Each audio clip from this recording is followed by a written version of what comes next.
Dövlət və ictimai-siyasi xadimlərə sui-qəsd planlaşdırmaqda və başqa ağır cinayətlərdə ittiham olunan Elşən Nəcəfovun məhkəmə araşdırması başa çatıb.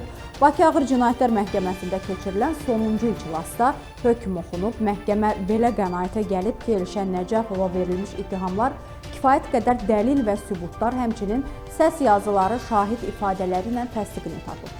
Hökmə əsasən Nəcəfov cəzasını ciddi rejimli cəza çəkmə müəssisəsində çəkməsi şərti ilə 12 il müddətinə azadlıqdan məhrum edilib. Müttəhim son sözlə qapalı məhkəmə iclasında çıxış etmək istədiyini bildirib və xahişi qəbul edilərək prosesin son mərhələsi qapalı keçirilib. Onu da xatırladaq ki, 40 yaşlı Elşən 12 il Elm və Təhsil Nazirliyində işləyib. Nazirliyin Dəftərxana şöbəsinin baş məsləhətçisi olub. Elşən ictimai tədbirlər zamanı xarici dövlət rəsmilərinə və Azərbaycanın dövlət ictimai-siyasi xadimlərinə qarşı terror aktı törətməyə hazırlaşmaqda ittiham olunub. İstintaq zamanı onun bu niyyətini təsdiqləyən səs yazıları aşkar edilib. Həmin yazılarda Nəcəfov əlbir olduğu şəxsə hücum planları barədə məlumat verir.